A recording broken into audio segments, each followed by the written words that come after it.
Lucky Land Casino, asking people, what's the weirdest place you've gotten lucky? Lucky? In line at the deli, I guess? Aha, in my dentist's office.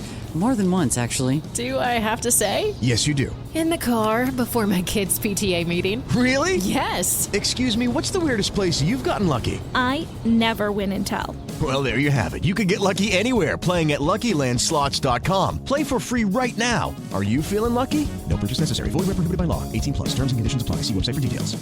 I'm Jason Alexander. And I'm Peter Tobin. And we know you've been pining for a brand new podcast hosted by a beloved television icon. And a largely unknown talk radio host. Yeah.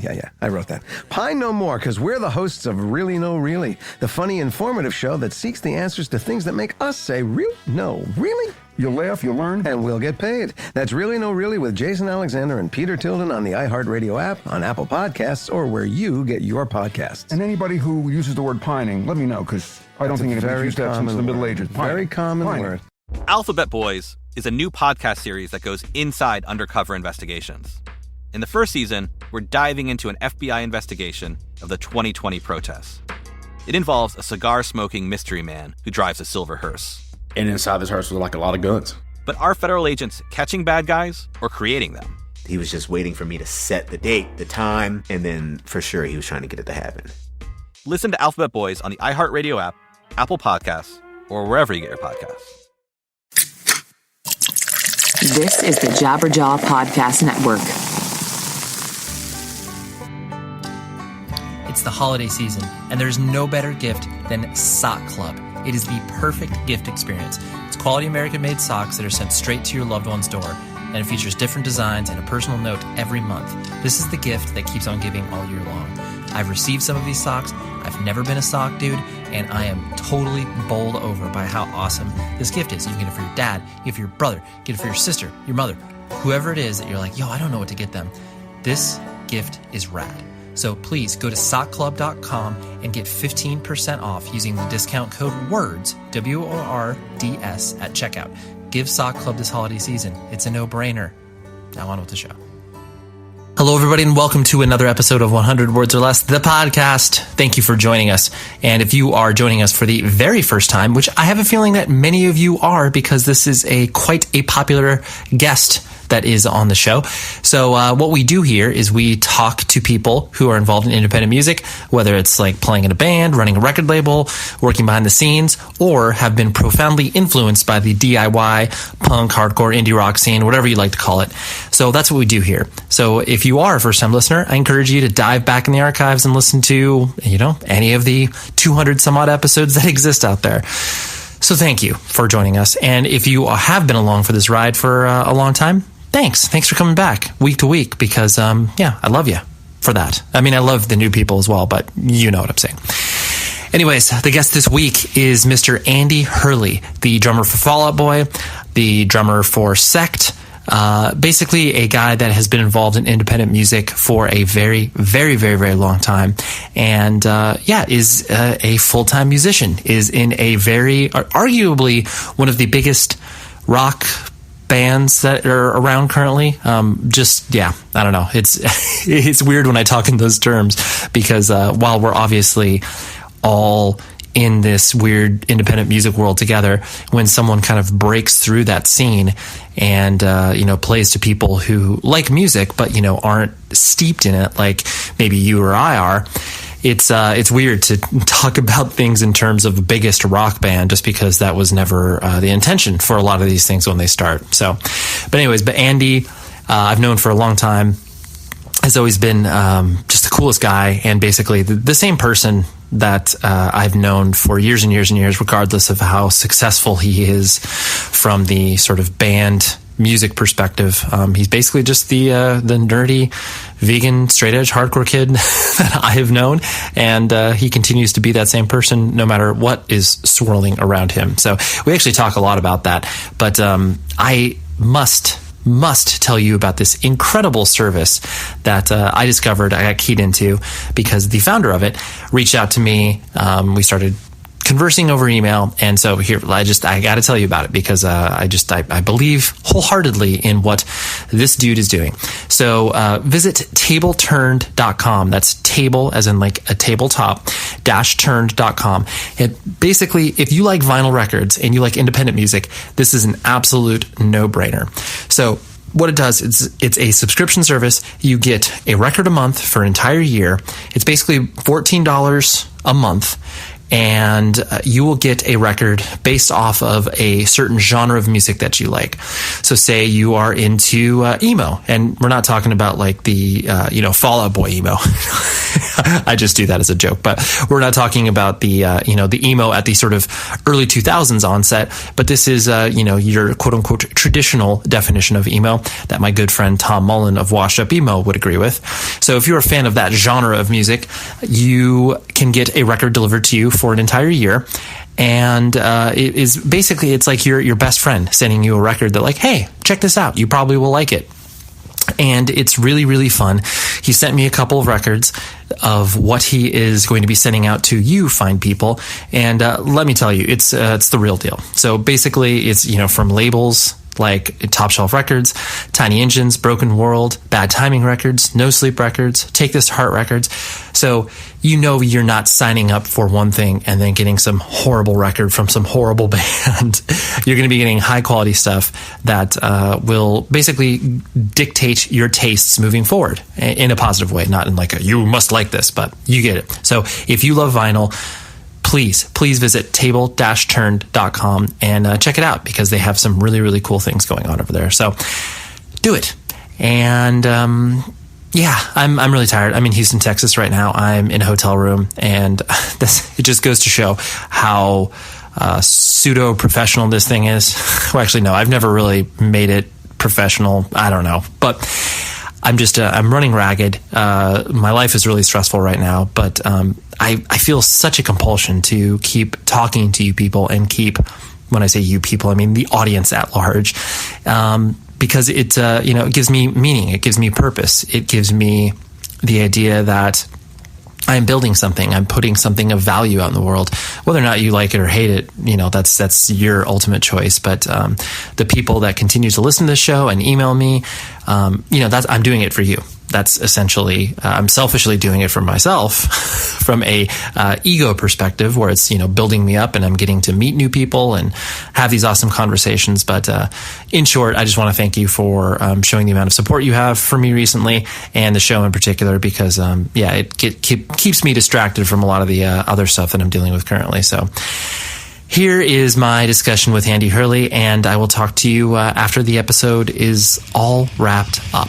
So here's Andy.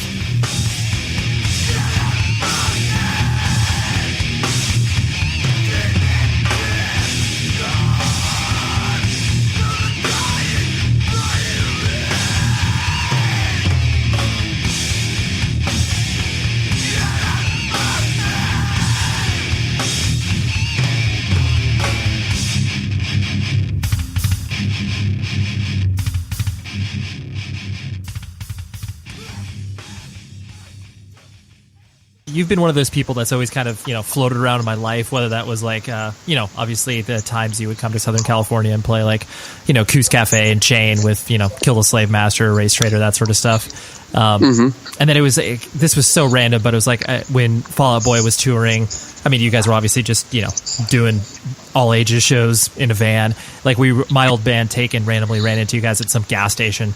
And it was like, New Mexico or some shit like that. But oh wow, yeah, I know. Honestly, I think you were asleep in the van. I think, yeah, probably. I think we all hung hard in the gas station for about 10 minutes. One of those usual. Hey, you guys are on tour too. Cool. Yeah, totally. But and then obviously, we worked together at PETA too. But it was, it's one of those things where I'm sure it's comforting for you to, have obviously kind of the circle of friends that you do from people that you've known, obviously prior to, most people being introduced to you in regards to Fall Out Boy. That's obviously a pretty important part of your life, just having those people, those long-standing friendships. Yeah, totally. I think that's one of the more important parts of my life. And was that something that you always kind of, I guess, knew in the back of your head, that was something you always wanted to hang on to? Yeah, I think I haven't really consciously thought about hanging on to it, but I guess that is, it's like it kind of defines me. Sure. And was that something you always kind of had? My friendships. Yeah. Was that something you always had where it was like, even in whatever elementary school where you had those stronger friendships, or was that something that obviously developed once the music scene started to be more part of your life? Definitely with the music scene. I think my dad died when I was 5, and I have 5 half brothers and 4 half sisters who kind of all left because we shared a dad but not a mom, and their mom had died a while before, so they kind of resented my mom. And I think that was always the thing that kind of, subconsciously hurt me as a kid, not really understanding why they all left me, I guess.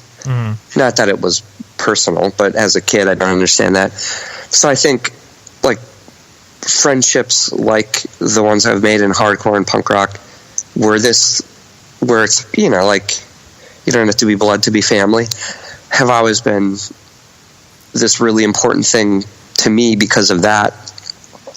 And I had friends, in grade school or middle school, some that I kind of kept. I haven't been in touch with as of late, but it was really when I found like punk rock and hardcore that I made the lifetime friendships that I have, which have led to everything I do, like Fall Out Boy, all the bands I've ever done. So yeah. Well, that's cool. I mean, I definitely understand where you're coming from in regards to when you as far as like the half brothers and sisters and stuff like that, when you feel like you have a connection as a kid and then obviously they get, removed from the equation, whether, like you said, whether it was obviously, personal or not personal, it doesn't matter. It's just like, hey, that person isn't there anymore. And I would like them to be. Yeah, totally. Because you ostensibly are an only child with your family structure, right? Yeah, with my mom. Yeah. Yeah. And then, like you mentioned, obviously your father passed away. Like, I presume you had no sort of real comprehension of what that meant, besides the fact that he obviously wasn't there anymore at that time. Oh yeah, absolutely. And he was a doctor, so I don't think he was around much anyway. So I didn't really know him in those 5 years. Right. So I don't think it really. I didn't understand what was happening, but I also didn't really.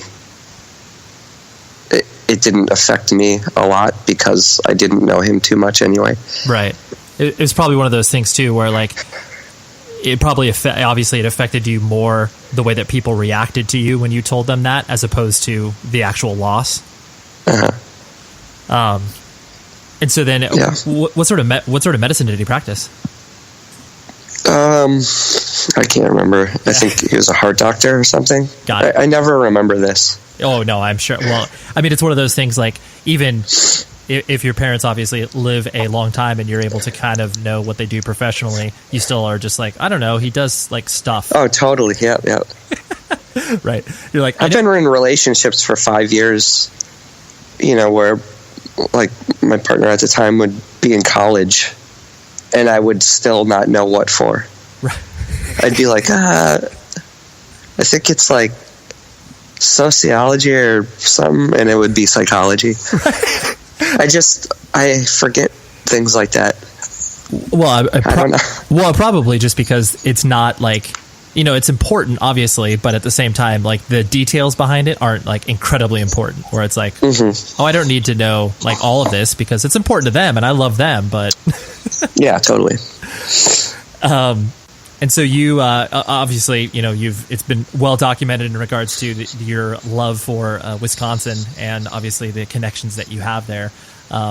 Is it, beyond the fact that obviously it's your home and that's what you knew the most, like what sort of, I guess, things anchored you there for obviously as long as it did, rather than, because obviously some kids, once they get the ability to kind of spread their wings, so to speak, want to experience other places, but you obviously didn't do that. Yeah, I don't know. It just felt like as Fall Out Boy got bigger and bigger and we were gone longer and longer, I mean, I think that kind of informed the decision more than anything, because we were gone most of, like, 90% of the time. So when I could be home, in the midst of that, I didn't have the desire to move somewhere that I'm not from, where when I'm off, it won't feel like home, you know? Because being gone that long, being home is kind of the time that you recharge, lest you lose your mind, you know? Right. Right. So I think that's part of it. And I'd always been struck by Alan Moore talking about Northampton, where he's from. Like it's, you know, like geographical locations have personality and character and inform the events that happen there, and his connection to Northampton and how it's like a character in his life and a connection that's really important. That always struck me. That's how I felt about Milwaukee. Mm-hmm. And then there's a song by Elbow, I think, and it's called Stations Approach, I think. Mm-hmm. And it's kind of about, the lyrics are about them touring a lot, and I think he must have had a kid or something, because I think he's referring to the kid. But he has a line like that he knows the buildings he walks by when he's home, and just the familiarity to it is the thing that I needed at the time. And I think it's what grounded me, you know, like maintaining the friendships right. that I've had my whole life and staying in the place that I grew up, where no one cares who I am, you know. Yeah. Well, I think that's pretty, I guess, observable from the fact of the way that you've been able to kind of, you know, navigate the idea of obviously being quote unquote famous, whatever that may mean to the mainstream world, versus obviously what it means to, you know, us being influenced by an independent music scene. But I like that notion of what you're talking about as far as like the place that you're from being a character in your life, because, you know, people that move around to a bunch of different places, you know, they just view those places as, you know, destination points, as opposed to this, like, you know, larger than life looming character that adds to who they are. Totally. Yeah. And so when you're, was your mom basically primarily taking care of you, or did she have a job that she was doing as well? My mom was an RN, registered nurse. Sure. I presume that's probably where she ran into your father. Yep, it is. Nice. And so what, you know, what kind of, I guess, kid did you find yourself being? Like, obviously, as you grew up and started to develop a little bit of, you know, an identity in junior high and high school, did you know, I'll make some armchair projections on you, but you've always seemed to me like, obviously, you know, a social person, but not to the point of where you're like, hey, I want to be the center of attention, and, you know, I'm like the class clown sort of stuff. You know, is that accurate, or do you feel like you land somewhere else in that spectrum? Wait, say it again. No, it's okay. I was just asking what sort of person you were, like in, you know, junior high and high school. I think, I don't know. That's hard to answer, because I was really shy and quiet, but I was also really social with, you know, certain people that I knew. Mm-hmm. And I guess high school's the best litmus test. I was just really... And that's when I was getting into punk rock and politics and stuff like that. And that's when I became like really outspoken, and I'd argue with teachers, and I'd skip school a lot. I don't know. That's interesting. I was always like driven by beliefs and things, I think. Right. And I'd wear that on my sleeve, and I'd be really outspoken and in your face to people about it, but at the same time I was also like really shy, right? Somehow. No, that's interesting. I mean, I definitely think that's emblematic of you know, some people's experiences where they, you know, I mean, obviously when every kid starts to dive into a subculture, there's no way that you can't wear it like everywhere, you know, like you can't, you know, let me ask you this, did you like X up to high school and stuff like that? Because I feel like that's oh, hell yeah. Of course. And did you do both hands? Yep. Yeah. Let's see here. I'll show. I'm no Carl Buechner. I'll show you my messed up kid logic where I think it was because I started claiming edge when I was a sophomore, and I started to. Basically, I looked at shows as, obviously a sacred space, so I would X up, obviously, both hands there. But at school, I wanted to be casual straight edge, so I only X'd up one hand. Damn. That's a tight move. I put a lot. I appreciate that, yeah. I put a lot of thought into it. That's awesome. But I wouldn't every day, but I did a lot, and especially at, picture day or whatever. Right. And, shows for high school band, I would do it. Okay. Were you in the high school band? Yep. Nice. I presume you did drums? Yeah. And so I found it interesting that obviously, like you said, you were shy in certain situations, but then when it came to, I guess pushing against conventions that your teachers presented to you, was that something that was kind of, I guess, fostered or supported in any way, shape, or form by your family or anybody that's surrounding you, or was that kind of your own thing? I think my mom was always really supportive of all the things I was into and did. I've heard of other kids having a really hard time going vegan or something, and that being this insane thing for their parents to kind of wrap their head around. And she had always just embraced whatever weird thing I was into at the moment. Interesting. And so even if she obviously didn't, quote unquote, understand it, she still saw that you were passionate about it and wanted to support that? Yeah, absolutely. That's amazing. And so I presume that obviously there were other people that you were surrounded by that kind of, gave you a sideways glance and were like, what is this weird stuff that Andy's getting into? Yeah, I think that happened. But for the most part, the school I was at was really cool and supportive, and the teachers were great. I remember skipping out once, and a teacher saw me in the halls and was like, hey, are you coming to class today? It would be cool to have you there. It didn't I don't know. It was just such a cool way to approach it that I went to class. And it seemed like a lot of the teachers there connected with us, which I think informed me. I had one history teacher who, I can't remember his name, but would just argue with me all the time about all the things I would go on about, and he would be on the other side of it. And then at the end of the school year, he just said, hey, I don't disagree with the things you're saying. I just wanted to hear you argue your case. So I was just playing devil's advocate, and I thought that was really cool. Wow. Yeah, that's really incredible that he had the foresight to recognize the fact that you were obviously passionate about it, but then to be able to push against it to foster it. Yeah, absolutely. Wow, that's cool. And the band teacher was that way. He was like a total jerk, and no one liked him. And then at the end of the 4 years, he was just like, hey, the reason I pushed you so hard and got on you so much is because I knew how talented you were, and I was just seeing you kind of throw it away and not do anything with it. And it was frustrating. And I thought that was really cool. Absolutely. And so where did kind of, because obviously you didn't have the luxury of having, an older brother, older sister kind of, giving you Howard Zinn or, Earth Crisis Records and stuff like that. How did independent music and kind of the independent train of thought that you have kind of start getting introduced to you? How did I find out?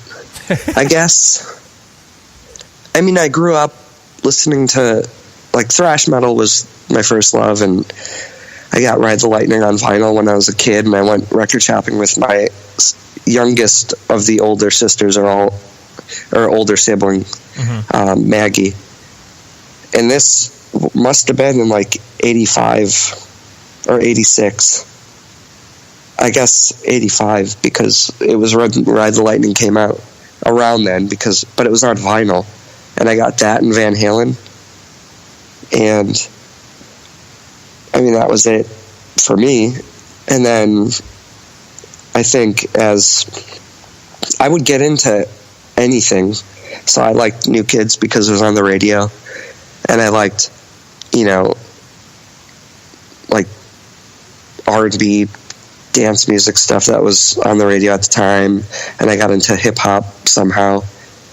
And I think it was mainly on my own with metal, and then following that to like death metal was because of like magazines like Metal Maniacs. But then getting into punk, I think, is when I was in early sophomore year maybe, and I met this kid Leroy that I started doing a band with, who was into death metal, but he was also into like punk and hardcore. Mm-hmm. And so he's the one that was like, hey, check out, Gorilla Biscuits and Youth Today and this stuff.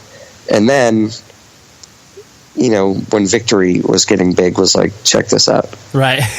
Yeah. And Earth Crisis was the band that clinched it, where it was like, holy shit, this is hardcore, but this is the heaviest thing I've ever heard. Right.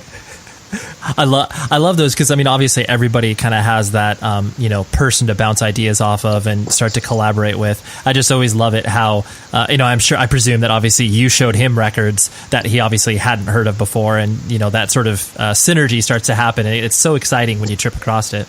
Oh, totally. It's awesome. And then there's also, I think punk and hardcore spoke to me so much because, when Rage came out, they were obviously a big band on MTV or the radio or whatever.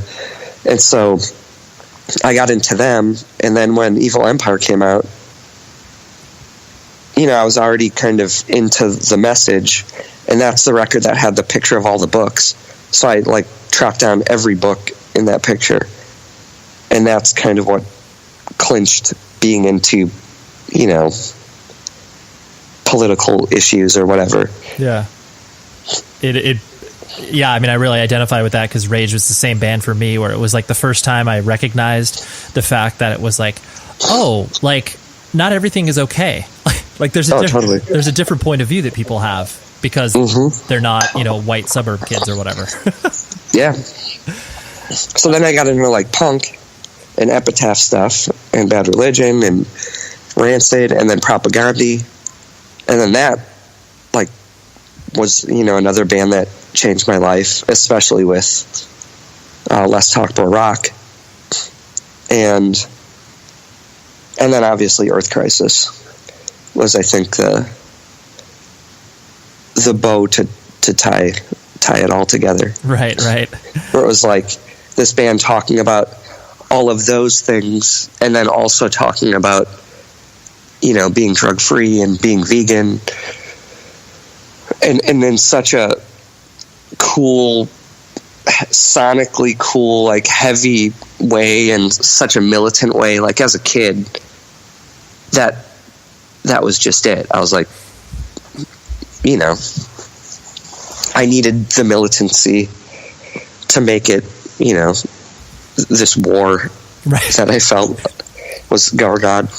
Oh, absolutely. Well, you feel like you're led into this secret idea of the way that the world is working, and then you're just like, oh yeah, like I need more of that.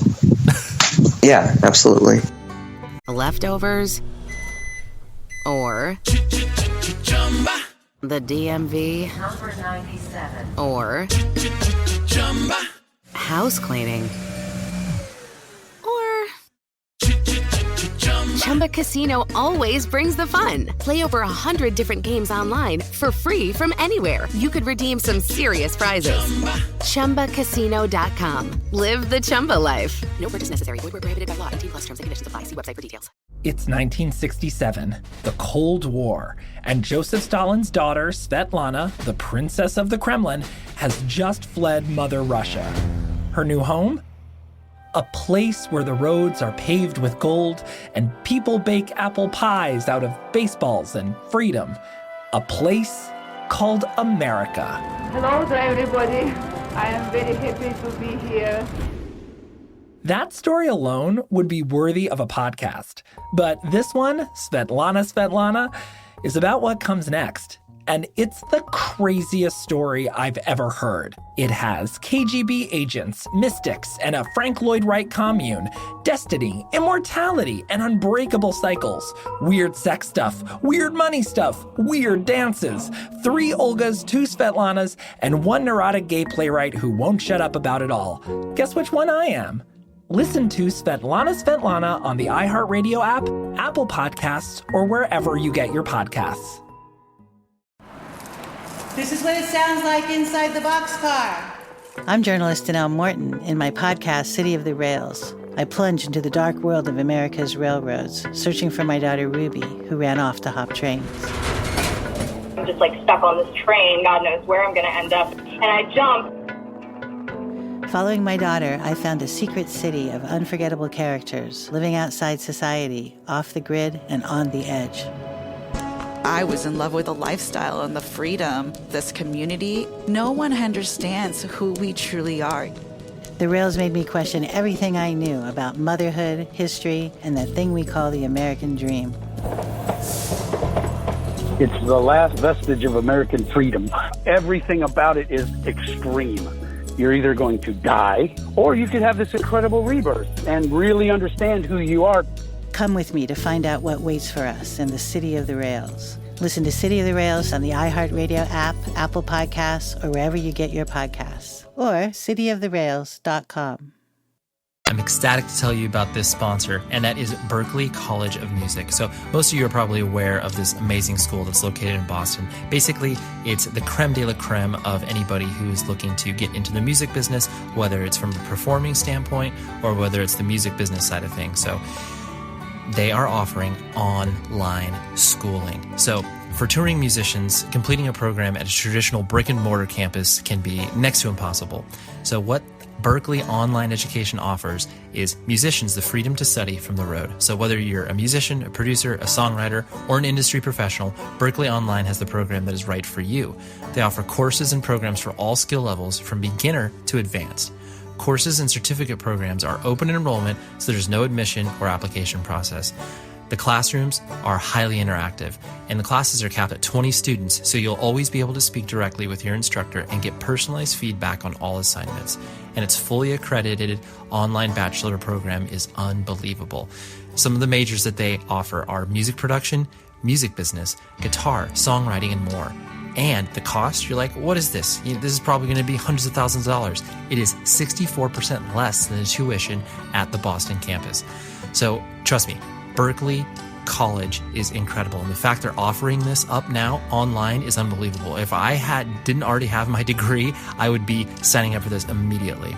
So you need to go to online.berklee.edu/words, and you can learn more about the program, become familiar with what they're offering, and ultimately get in contact with them, because there is no better time than the present to get smarter and get ahead in this crazy music industry. So please go to online.berklee.edu/words, because I really believe in what they're offering, and I think you need to check this out. So thank you very much, Berklee. And now on with my discussion with Andy. And so, as you started to obviously go through high school and, like you said, start to play in bands, I guess what would be the first sort of, band that you obviously started to, play, shows with, for whatever that may mean, whether it was a high school talent show or whatever? What was the first project that you did? Oh, man. My first band was called Global Scam. Oh, dude. Yeah. The only reason I laugh is because my first band was called Doom Society. So I think we could have played awesome. The same show together. Yeah, totally. That's amazing. That's hilarious. And I presume it was some sort of a punk hybrid. Yeah, it was like a punk metal hybrid.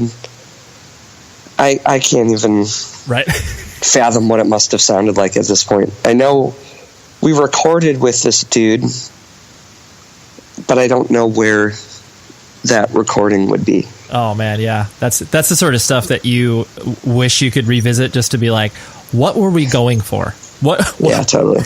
What band were we trying to emulate? And so, and I mean, why did you gravitate towards drums more than obviously the other options that were out there? Because usually drummers are obviously difficult to find, especially in the context of like a music scene. You know, usually, I mean, obviously you're a prime example where it's like every hardcore band in, you know, probably the continental United States asks you to play for them at one point, especially if they're vegan or straight edge. Yeah, totally. So, like, why did you gravitate towards drums? Drums are always the thing that I heard first from the beginning. Like, I remember mowing the lawn, listening to Slayer or Anthrax or Megadeth or Metallica on like my Walkman while I'm mowing the lawn, or like whatever I was doing. And drums were always the thing where I was like, this is what I want to do. You know, especially Dave Lombardo. And I just knew that was the thing for me, I guess. Right. And and like, did you ever even like pick up guitar or do anything else like that? No, I mean, not until after I was already playing drums, because I'd always like put together pots and pans. I remember one time I took a C-clamp and clamped like a piece of wood to a bookcase, and then had like a bucket and would use the wood block as a hi-hat and then the bucket as the snare, and I would like play to songs and stuff. So I knew from the get-go that that's what I wanted to do, and it wasn't until after that I would attempt to learn guitar, something that still to this day I don't know more than 3 chords and like power chords, and it just never clicked the same way to me. Got it. No, that's it's cool when you do, because obviously a lot of kids like pick up, you know, guitar and like they get frustrated because they don't feel like it, you know, it's either too hard or it doesn't speak to them or whatever. So it's like you do feel like you get a key that unlocks something when you sit behind the drums and you're like, oh, this is it. Like this is what I want. And the, you know, so obviously as you started to kind of, you know, play out and experience shows and stuff like that, you know, were you immediately taken by the idea of obviously playing in bands, and that was like what you solely focused on, or was that something that you kind of just like it led up to you being more interested as obviously the bands got more serious? I think doing bands is the thing I always wanted to do. You know, following from those times of mowing the lawn or whatever, I always dreamed of doing that.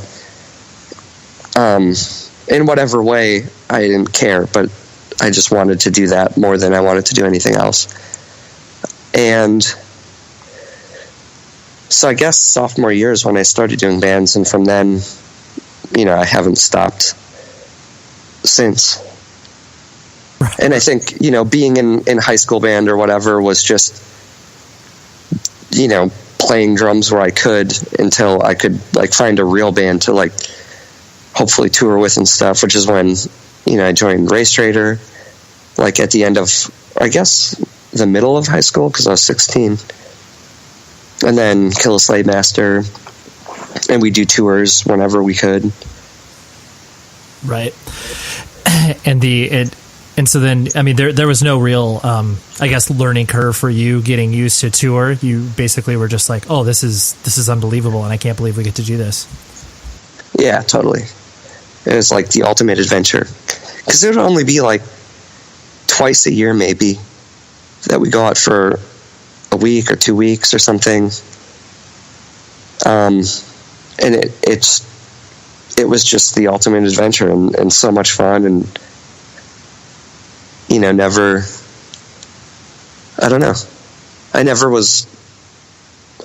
was never any learning curve, because it was the one thing I always wanted to do. And when it ended, it was like the worst,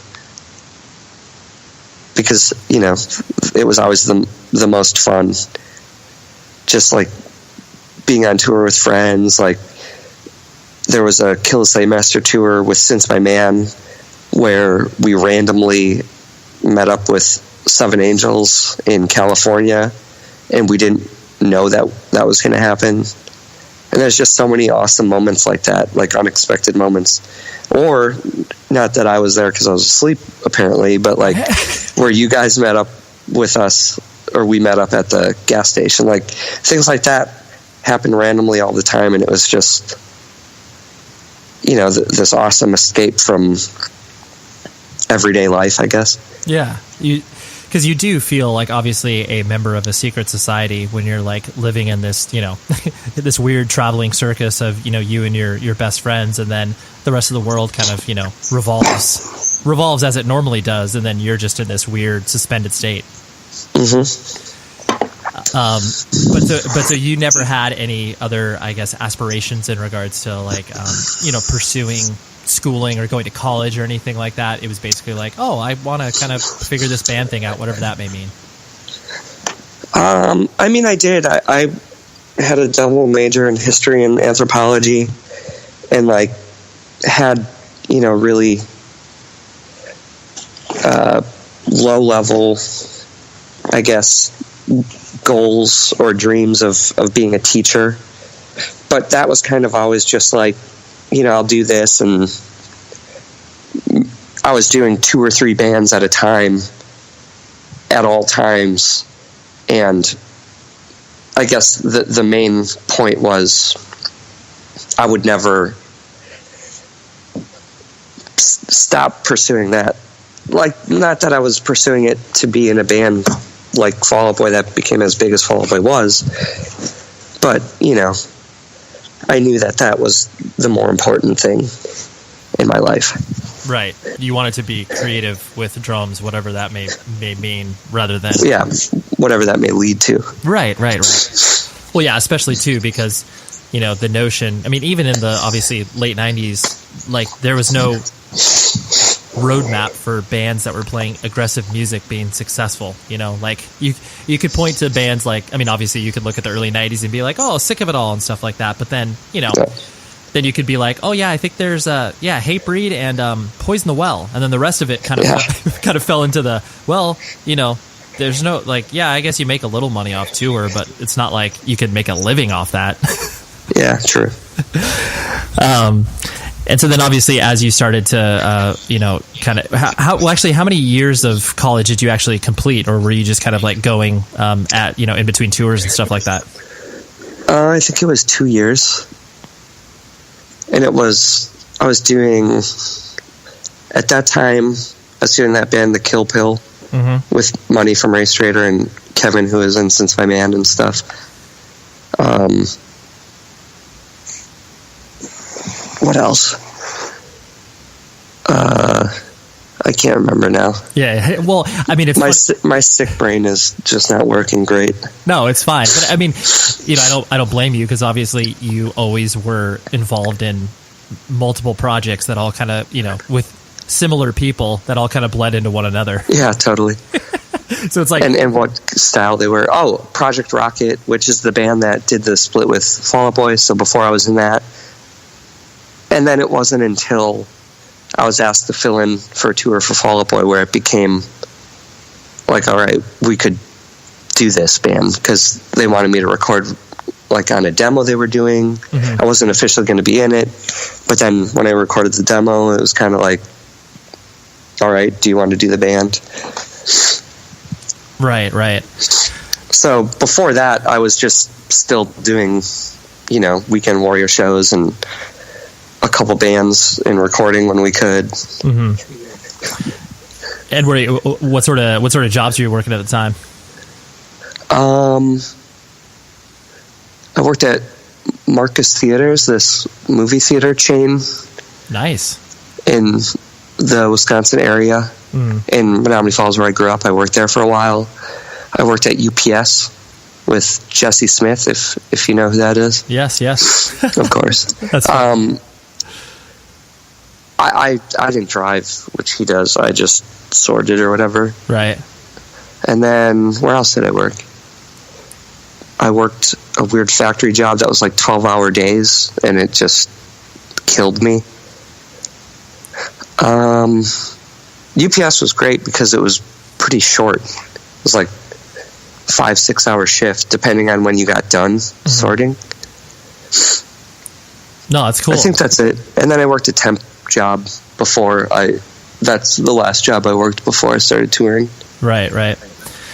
And then, something I obviously find very interesting in regards to, you and obviously your personality and like how you've been able to kind of navigate the idea of being thrust up into a world that, obviously is ostensibly disposable as far as like, the idea of fame and, where Fall Out Boy sits within the context of that.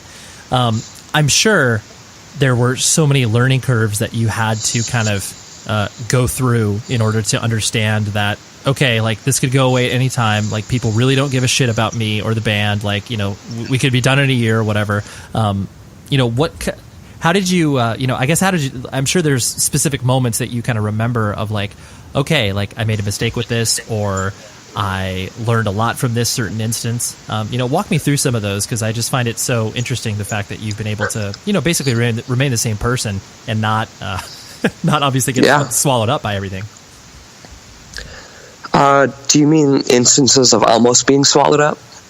Sure. Kind of a thing? Yeah, or just like specific kind of, it doesn't have to be specific, but just kind of learning experiences where you're just like, oh yeah, like I know that, this person just wants to know me because I'm the drummer of Fall Out Boy, as opposed to, an actual human being with thoughts and feelings and stuff like that. Yeah. I don't know. I mean, I feel like I was always cognizant of the fact that it could disappear at any time. And like even from the first time we signed to Fuel by Ramen, I knew that doesn't, it's a bigger indie label, but it doesn't necessarily mean anything. And then the deal with Island happened, and I knew that, from seeing what happened to other bands that we knew people from, that you could record a record and they could shelf it and then your career's over because you'll never get that record back. So like as cool as it was to sign to a major label, like it doesn't mean anything. And then when all the craziness happened after putting From Under the Cork Tree out, and as well as it was doing, and being on Warped Tour the year that it like blew up and it was on TRL or whatever, I knew like that could change at any moment, and it doesn't really matter. I remember every time being on a bus being like super stoked and taking it all in because it could be the last time I'm on a tour bus and not in a van, And so I think I kind of always approached it like the floor could fall out at any moment, so just be happy with all the things that are happening. And I've never felt expectant of things or anything, Right. I do think that it's very, honestly, it's kind of reflective of your personality, just because, some people, obviously aren't equipped to handle. I mean, obviously there's a litany of people that you can view from, larger statures than, your band has achieved, and then even lower statures of what your band has achieved. And, they can't handle that sort of attention.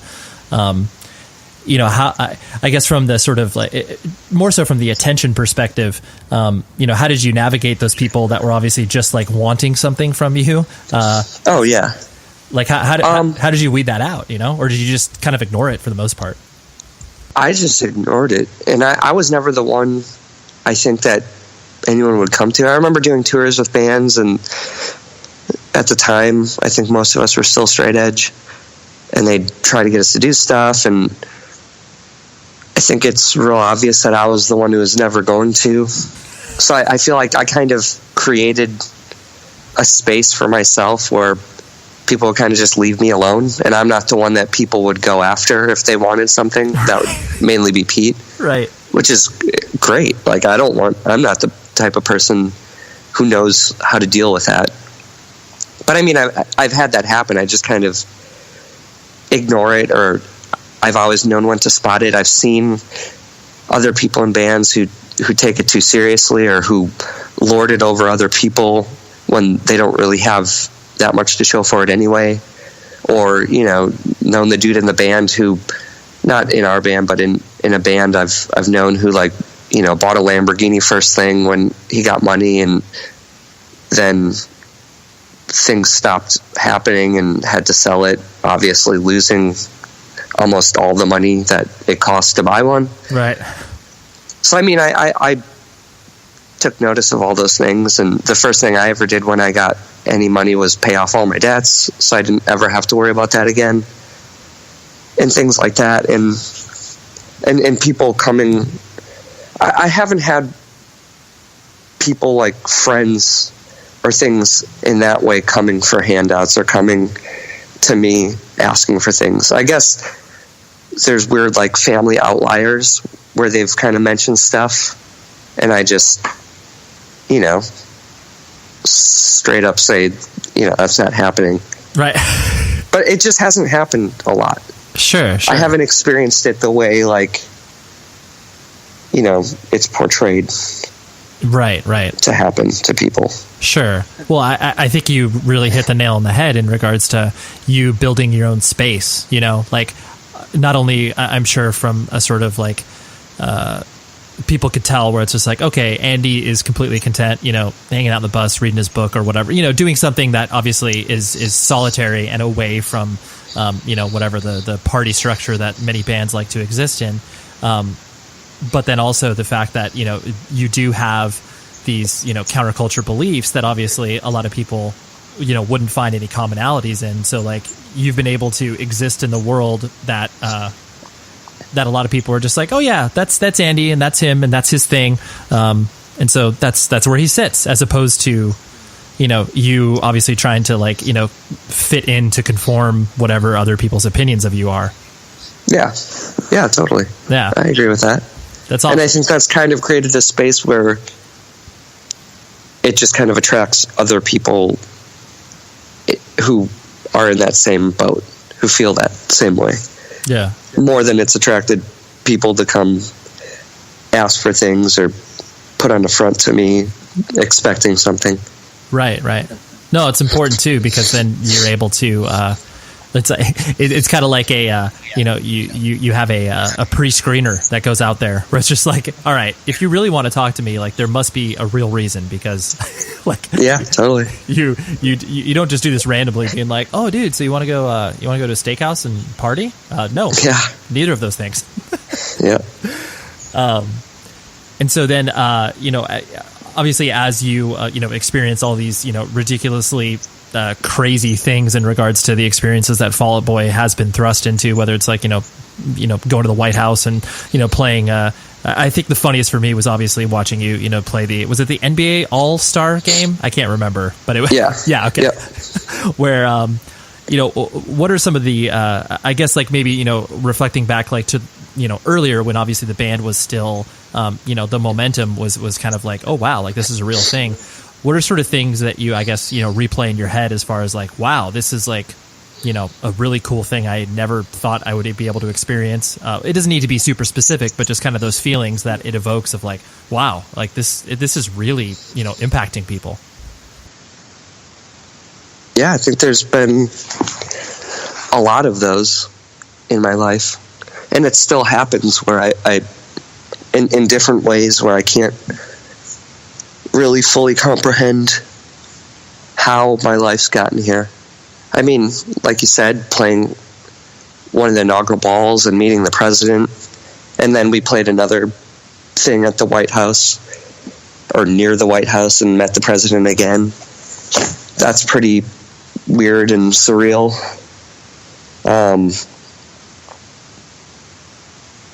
Meeting like Jay-Z was crazy. For me, the crazy things are like we played we're at some award show thing, and I can't remember his name, but he was on Firefly. Mm-hmm.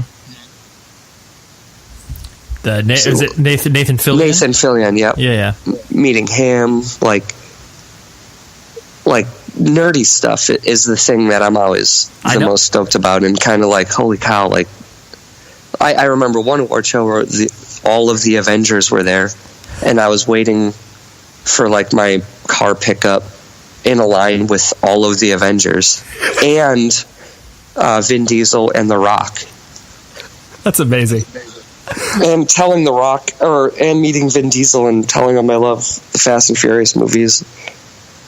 And he was like, should we do another one? And I was like, yeah, hell yeah, dude, I love those movies. He's like, see, everyone, we got to do more. And stuff like that. I don't feel like I'm in the same world as any of these people, so it's really weird to me still. Well, yeah, I mean, I think that's just one aspect of it. Totally. Well, I think, I mean, honestly, that story that you just told me is indicative of, I think, of what is fun, because obviously you're like I said, you're still the same person that you were, 15, 20 years ago as, a young kid, obviously getting into punk and hardcore. So it's like all you're going to care about is like the nerdiest shit that people are going to be like, oh, really? Like, why is that important to you? You're like, no, you don't understand. This is like a huge deal. Yeah, totally. But I mean, then there's also the, times I've been in airports or weird places and kids come up and say really cool things and it doesn't, and that doesn't make sense, or I can't wrap my head around that in the same way, where it's like, I remember feeling this way about, whatever band. I remember being at a Quicksand show and seeing Sergio, walking to the bus outside and just being like, oh man, and like saying, hey, what's up, Sergio? You're awesome. And feeling that same way about these bands that I grew up loving. That's still weird to think about and wrap my head around. Right. No, definitely. Because it's, these are people that you obviously look up to, so much just because of the art that they create rather than like the stature that they've achieved, So it's meaningless whether or not, a person is mainstream famous. It's like, no, you are famous in my world because you've influenced me profoundly. Yeah, absolutely.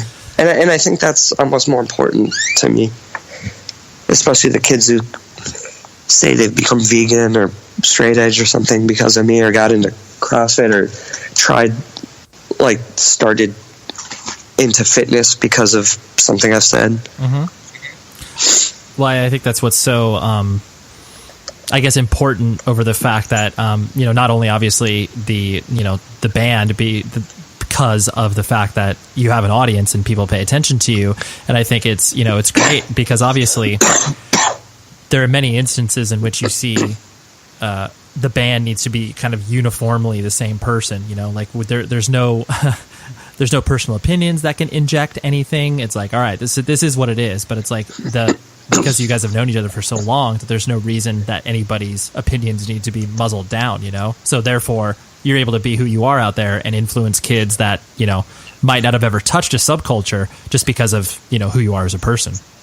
Yeah, totally. And ultimately, that's not something that obviously every band of your stature experiences. It's like, no, you got to, especially the drummer. It's like, all right, you go be in the corner, do your thing. Yeah. No one will talk to you, and that's kind of it.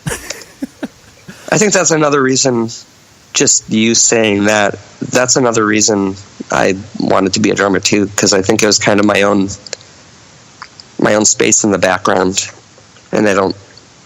It's not the same kind of ego-driven thing that it seems like, the caricatures of singers or guitarists are. With the Lucky Land Slots, you can get lucky just about anywhere. This is your captain speaking. We've got clear runway and the weather's fine, but we're just going to circle up here a while and get lucky. No, nothing like that. It's just these cash prizes add up quick. So I suggest you sit back, keep your tray table upright, and start getting lucky. Play for free at LuckyLandSlots.com. Are you feeling lucky? No purchase necessary. Void where prohibited by law. 18+ terms and conditions apply. See website for details. It's 1967, the Cold War, and Joseph Stalin's daughter, Svetlana, the Princess of the Kremlin, has just fled Mother Russia. Her new home?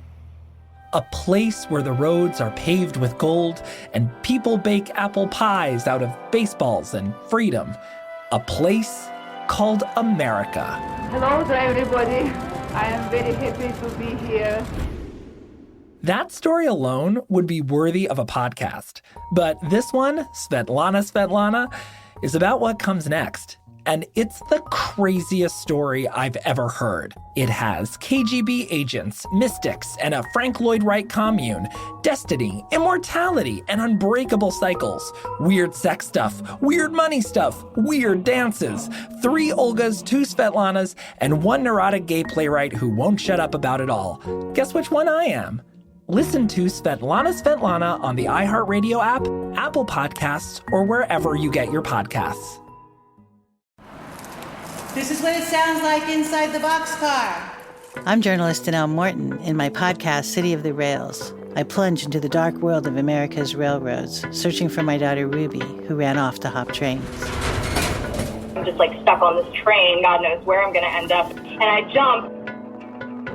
Following my daughter, I found a secret city of unforgettable characters living outside society, off the grid and on the edge. I was in love with the lifestyle and the freedom, this community. No one understands who we truly are. The rails made me question everything I knew about motherhood, history, and that thing we call the American dream. It's the last vestige of American freedom. Everything about it is extreme. You're either going to die, or you could have this incredible rebirth and really understand who you are. Come with me to find out what waits for us in the City of the Rails. Listen to City of the Rails on the iHeartRadio app, Apple Podcasts, or wherever you get your podcasts. Or cityoftherails.com. Listen, it's the holiday season. You're probably freaking out right now, but just take a deep breath. I am here to solve some of your problems.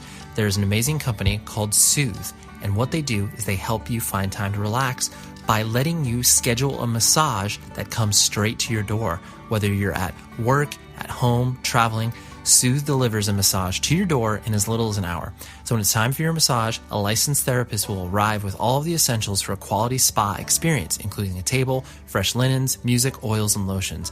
And book your massage in less than 10 seconds on the mobile app, which you can find on the Apple App Store or on the Google Play Store, or you can go to the website, www.soothe.com, and that's SOOTHE. I did this. The service is unbelievable. You're able to schedule an appointment way in advance. You're able to schedule it in an hour. You can also decide the sort of service that you want in regards to, I want a deep tissue massage, or I want a Swedish massage, or I would like a male to come. I would like a female to come. It's amazing. And I loved it, and they left, and everything was spectacular. The rest of the day was awesome. So this week, my listeners can get $30 towards their first massage with Soothe, SOOTHE, when entering the words at checkout. So please, WORDS, and give you $30 towards this. So like I said, you can find it in the App Store or the Google Play Store, or go to www.soothe.com and schedule your appointment today. So seriously, $30, a massage off. I'm not giving you a $30 massage, $30 off. I want to be clear with you because I want you to get this offer and relax. Soothe is a massage that's delivered straight to you. So here, let's wrap up the conversation with Andy.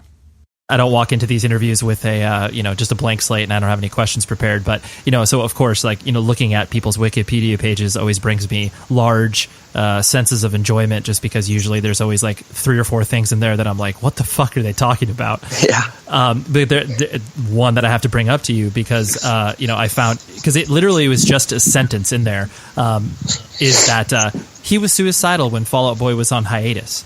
And that's literally, there's just one sentence kind of in the middle of nowhere, just wait, what? And it's I of course did a deep dive to be where's this person pulling this from? And it's just it's some, pull quote probably from an interview that a person did for you, over 2 hours, and they just pulled that one quote. Yeah, that's weird. Yeah, I found it weird too. But I presume there was obviously some navigation from personal feelings in regards to, obviously once Fall Out Boy started to, you guys went on the hiatus, and, obviously you were active and you had many other varying interests. But, did you feel a little adrift at certain points within the context of that? Oh, totally. When we went on hiatus, the conversations kind of started when we were on tour in Australia, and I think it was obvious that everyone else was at their tipping point, and I think it was reaching a point where it was either we were going to break up because certain people just weren't seeing eye to eye anymore, and like artistically like people were in such different places, and business wise, like what some people wanted for the band and how much, you know, work to do and press and all these things. Everyone was just in different places, and relationships started to kind of deteriorate because of it. And so we had a talk in Australia about just taking a break for an indeterminate period of time, and eventually we'll come back. But it definitely felt like it could be a breakup thing. And either way, so we went on hiatus, and people started drifting, and obviously needed that space to figure a lot of things out, because especially for Patrick and Joe, they were right out of high school when the band started like blowing up and touring, you know, nonstop, you know, 300 days a year. Pete and I were a little older, and it didn't really start until like 25, so I think we had time to kind of be adult humans in the world for a minute. Right.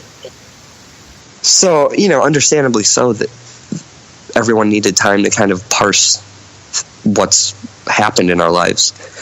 But going from a situation where you have your whole life mapped out, like I knew what I was doing, you know, a year from now, and I'm in that position now. It's like we're on a break now between records and in the writing process. But I know, like, you know, the broad strokes of, you know, we're aiming to have a single at this time and an album at this time and start the record cycle and touring up again at this time. And that's both like really suffocating in ways where, like, I can't, you know, I talk to friends about going on trips, you know, around the world, or like going on a vacation somewhere, and I can't do that because I either know where I'm going to be all the time and it's pretty constant, or I know that chances are something will come up and I won't be able to do it.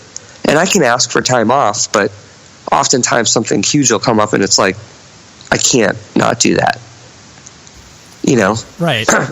So I think going from that constantly to nothing, and like you said, I was still doing bands. I filled in for Earth Crisis, which was an amazing and surreal moment. But that wasn't like a long-term thing.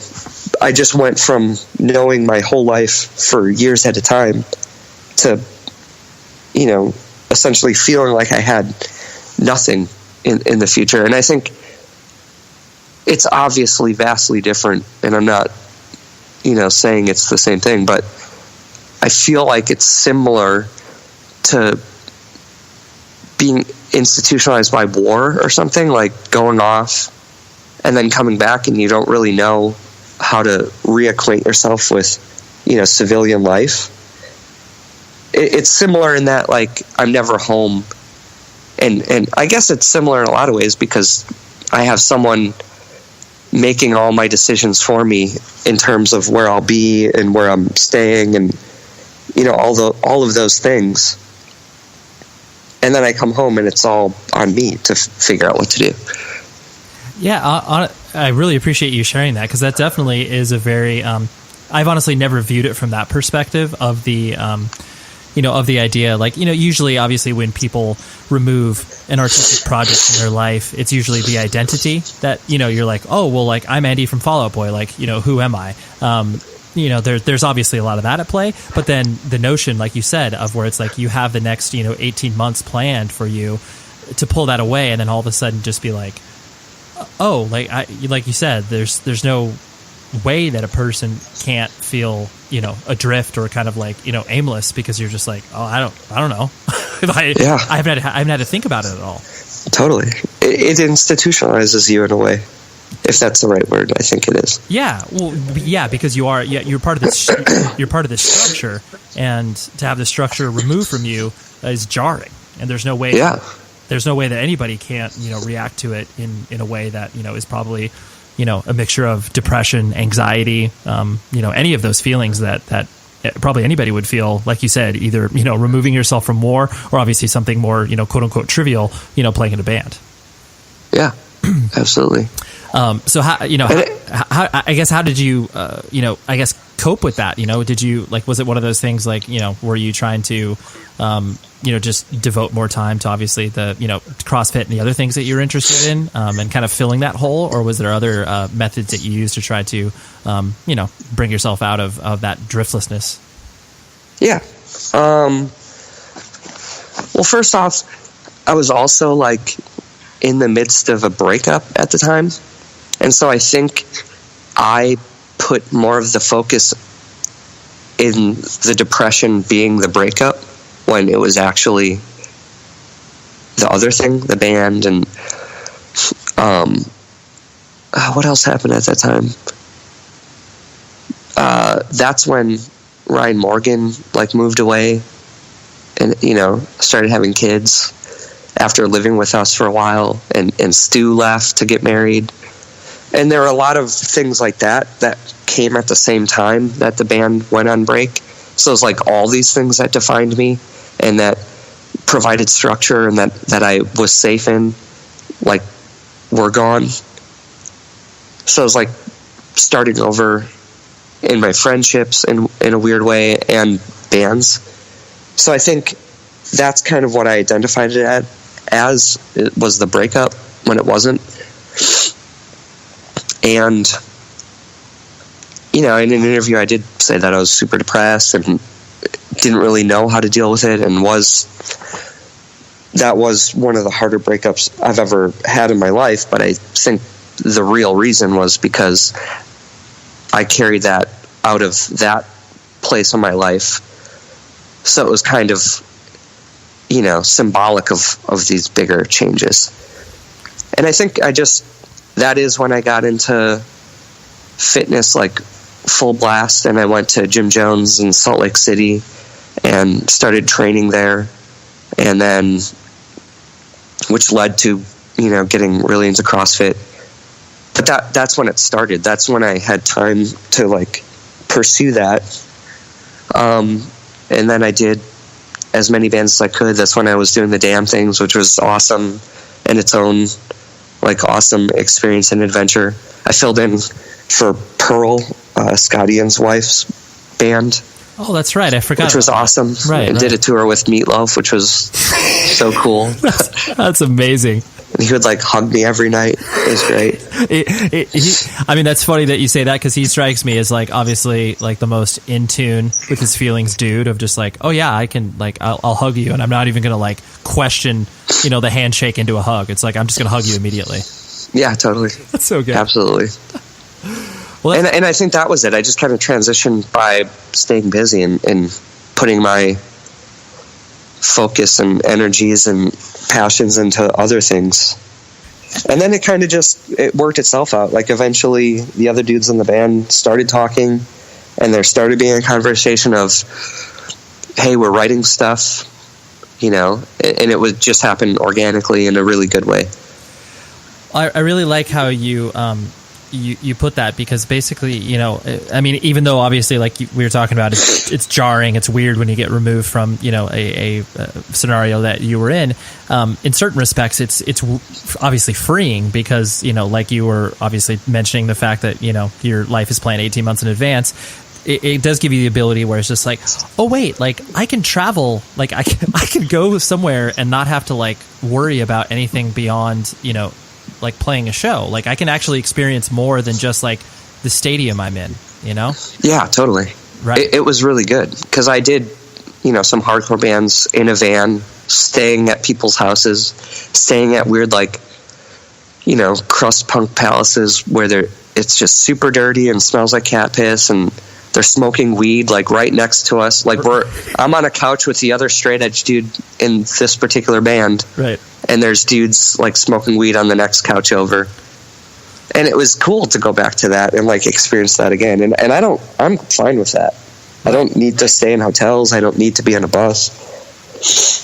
Well, and I think, not to, blow smoke up your ass, but I think it's one of those things where it's like that, there are obviously people that come from our scene that, go on to different, walks of life, whether it's like, playing in a band that doesn't sound anything like, what a band should in our scene's opinion, as far as like, they went to a pop band and like they're fucking sellouts or whatever, like all those cliched like sayings. Yeah. But like, very well, I mean, realistically, I've heard no people throwing stones at you because, like they're, ostensibly someone could look at your trajectory and just be like, oh, Andy went on to the, playing this band Fall Out Boy. It's like total dog shit. And like, they're not, they're not, they have no connection to, our scene, and they totally sold out. They're just, cheesy pop stars. But like, no one can really look at you because, and obviously throw those dispersions because, yeah, you have been, the same person, not only personality wise, but then like you said, just the fact that it's like, oh yeah, I can play, a total, DIY squat show in Portland and be fine with it. And like, I'm not, I'm not demanding writers and all this other stuff that I'm used to. Yeah. So good. Basically, Andy, that was me just saying good job. Thank you. You're welcome. I appreciate it. I had to give you a compliment in there. The two last things I want to hit on before I let you go. One of them is and forgive me if this seems like a total, off the wall question, but this was something that, through the hardcore game of telephone, I'm not putting you on the spot here, but this was something I would like to confirm or deny, because to me it sounds like you, but at the same time, I wouldn't be surprised if it was just someone saying something and it wasn't true. So I'm going straight to the source. So obviously Burning Fight happened in Chicago in whatever, 2008, 2009. This again, this is pure potential rumor, but that's why I'm taking it to you. That there was a chance that the show was going to get pulled or canceled in regards to some sort of insurance snafu or something along those lines, because obviously the people putting on the show, Brian Peterson and I know Jim Grimes had something to do with it. Basically, there was a void left in regards to like, oh my gosh, we need a expensive policy or whatever. We don't have the capital to raise, and supposedly you helped out in regards to basically fronting the money in order to make sure that the fest kind of went on, uninhibited. Is that true at all? I mean, I'm not looking for you to, like you said, like, oh, I'm fucking cool and I saved this thing, but like I find it kind of emblematic of you as a person. So whether or not it's true, you can tell me, or I can obviously just move right on. Yeah, I did. I helped. That's amazing. I helped out. And I mean, Peterson, I've known for both Peterson and Grimes I've known for so long because of RaceTraitor. Right. And it was just, it's amazing that Peterson did that book, and like all of that was just so important, especially to me, because that is an era that I was a part of, and that was obviously extremely important in shaping me as a person. So of course I had to help out. Right. You felt like it was not an inevitability, because obviously no one saw it coming, but it was just like, oh yeah, immediately. Like, I'm sure you didn't even hesitate when they asked for your help. Yeah, not at all. Yeah. So, and like, it just sucked that I couldn't be there. Right. I know. Like I said, it was just one of those things where I heard, and I think it, like I said, it kind of speaks to not only you as a person, but your sort of sensibility, where it was just like, oh yeah, absolutely. I would, I have the financial capabilities of being able to, front the cost, and everybody will go on with the weekend uninhibited. So, yeah, but thank you, because I was there and it was a really good show. So awesome. Yeah, of course. And then, kind of where you're at, now, obviously, in the fact that, Fall Out Boy, obviously, like you said, is just, chilling out and, well, not chilling out, but obviously preparing to, start a whole new cycle again and stuff like that. Where do you find yourself, obviously, in the spectrum of, like, obviously now you are part of the structure again, but you obviously are still pursuing all of these other, interests, whether it's playing in Sect or obviously the CrossFit stuff that you do. Where do you kind of find yourself being pulled, in new directions, in new bands that you want to do, or, other sort of creative pursuits that you would like to, explore? I think right now, the songwriting primarily for Fall Out Boy is Patrick and Pete and Joe, which is great because I've been doing, shows with Sect whenever we can, which is hard because we're all in different bands and there's parents and, people with adult jobs and stuff. And then obviously I did the RaceTraitor show last weekend or the weekend before, and we actually recorded 6 songs and are recording 4 more because I thought it would be cool to do an actual full-length album for the first time since we've been a band. Right. That's pretty impressive. Yeah. So we're doing that, and then we're gonna, try to do shows whenever we can as well. And as it happens, it'll probably end up being shows with Sect, just because, both bands that you're already there. I'm already there. Both bands I kind of have to work around schedules, since arguably the guys in RaceTraitor have even more adult life jobs. Right. So yeah, for music. Oh, and then I recorded 5 songs for an EP with The Damn Things. I don't think we'll be playing. Mm-hmm. Anthrax is still touring on their last record. ETID just put out their new record. Who else? Josh Newton, I think, has been playing lately. Mm-hmm. He texted for Joe for a while. I'm not sure if he'll be back when we're back, but so that's all over the place.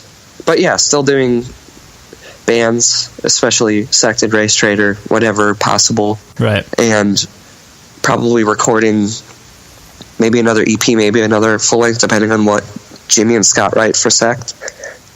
I think that's, as of now, I think both RaceTraitor and Sect are super important in my life. Right. RaceTraitor because it's just really interesting that a band I did 20 years ago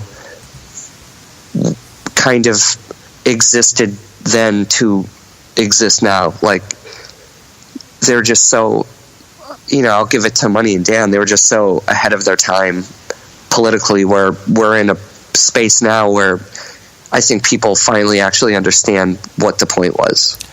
It's so funny you say that, because I think I'm not, well, yeah, I'll put both of these bands obviously in the same sort of category, where it's like a band like Creation is Crucifixion and a band like RaceTraitor. Even though you guys obviously are different, well, I wouldn't even say so far different politically mindedness, but like, Creation is Crucifixion in regards to technology and the way it plays into our lives, and then obviously RaceTraitor in regards to the way politics and obviously race and the way we interact with one another.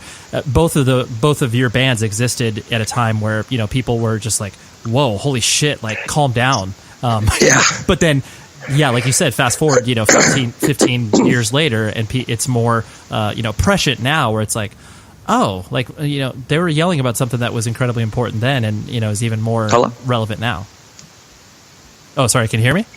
Yeah. Sorry. Okay. No, it's okay. I just find it. I'm glad that you obviously recognize the relevant nature to what it was that you were doing. Yeah, totally. Well, I was talking to my friend JT, singer of Climate / Focus Minds, who lives with me, and he was talking about when the Sect guys were here, because we had shows. He was super stoked, and then I was like, what about the RaceTraitor dudes, because we recorded here? He's like, oh, that was cool. I think Sect is more relevant to me because it's like a new thing you're doing. And I don't feel like RaceTraitor is rehashing on anything, because it just feels like we finally hit the moment where it's right. And I think the reason we'd been talking about doing reunions at different times. I didn't want to for different reasons. It just didn't feel legitimate or like for the right reasons. And it's because like now people finally understand, white privilege and the realities of systemic racism over like, back then in the 90s, like racism just being words, that's all stuff that sucks, but obviously systemic racism that is in a system that's built on white power is the problem, and now that's obviously on the forefront of everyone's mind, and that's why Trump is doing polling well with, white people who are afraid of the inevitability of the flip from being the majority and all these different things. So it just feels really right and important. No, that's incredible. And then I have to ask, because obviously now you live in Portland and you've obviously taken most of your friends with you. You're feeling pretty good about that move, I presume. Oh, totally. Yeah, I mean, Portland obviously. I love it here. Yeah, I was about to say Portland seems very up your alley. Yeah, and I think it came at the right time where it was coming on the end of the last record cycle, and I always thought I'd live and die in Milwaukee, but I think with the last record, we were recording every week, and so I was flying to LA every week, and it was like a 6-hour flight there and a 6-hour flight back for like 1 day or 2 days, and it just was killing me. So I wanted to be on the West Coast, and once I let that thought in, it started to take over. Like, I think Portland is the right place for me now, and I'm glad that I stayed in Milwaukee so long, but I also do now see the value in like choosing a place, so I still feel about Milwaukee all the things I said, but then there is the reality of like choosing the things you like in a place that you live. Right. And Portland's like the perfect place. No, totally. It's so funny because it's like just saying that out loud is just like that's obviously an adult thought. But like, when you let it in, you're just like, oh yeah, like I can totally move to a place that has like, an incredible vegan community and like awesome culture and shows and like everything I love. Like, why would I not allow myself to go there? Totally. Yeah. I agree. No, that's incredible. Well, Andy, honestly, thank you so much for hanging out. I really do appreciate you obviously shedding light on things that, maybe don't get brought up on a day-to-day basis. But yeah, it's been really fun for me. Yeah, thank you. Thank you for doing it. Yeah, sorry I'm sick. I'm kind of out of it, so. No, dude, you did. Hey, I hope you did great. Went well.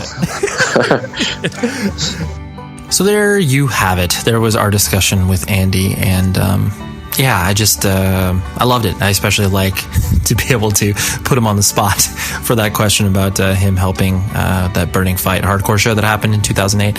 I just was so curious because yeah, I was there, and I just remember the rumblings happening about that, and I was just glad the whole show was able to go off because it's probably one of the best weekends of my life just because that show is so incredible. So many good bands.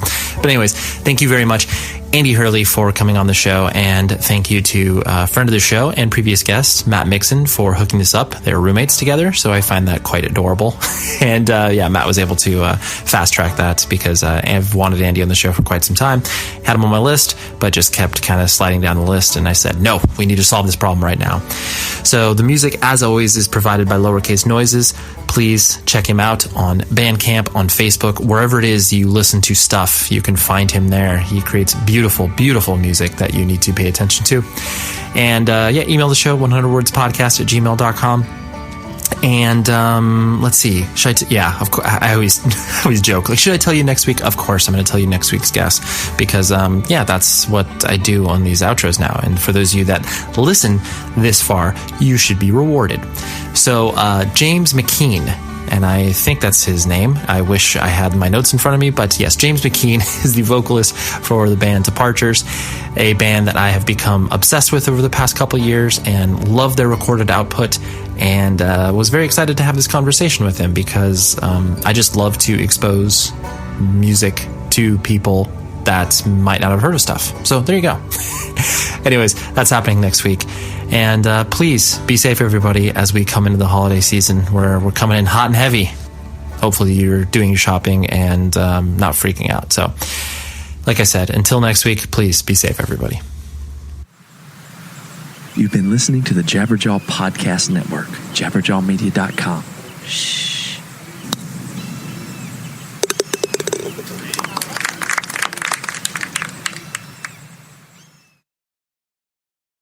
Lucky Land Casino, asking people, what's the weirdest place you've gotten lucky? Lucky? In line at the deli, I guess? Aha, in my dentist's office. More than once, actually. Do I have to say? Yes, you do. In the car before my kids' PTA meeting. Really? Yes. Excuse me, what's the weirdest place you've gotten lucky? I never win and tell. Well, there you have it. You can get lucky anywhere, playing at LuckyLandSlots.com. Play for free right now. Are you feeling lucky? No purchase necessary. Void where prohibited by law. 18+. Terms and conditions apply. See website for details. I'm Jason Alexander. And I'm Peter Tobin. And we know you've been pining for a brand new podcast hosted by a beloved television icon. And a largely unknown talk radio host. Yeah. I wrote that. Pine no more, because we're the hosts of Really No Really, the funny, informative show that seeks the answers to things that make us say, no, really? You'll laugh, you'll learn. And we'll get paid. That's Really No Really with Jason Alexander and Peter Tilden on the iHeartRadio app, on Apple Podcasts, or where you get your podcasts. And anybody who uses the word pining, let me know, because I don't think anybody's used that since the Middle Ages. Very common word. Did you know Lance Bass is a Russian-trained astronaut? That he went through training in a secret facility outside Moscow, hoping to become the youngest person to go to space? Well, I ought to know, because I'm Lance Bass. And I'm hosting a new podcast that tells my crazy story and an even crazier story about a Russian astronaut who found himself stuck in space with no country to bring him down.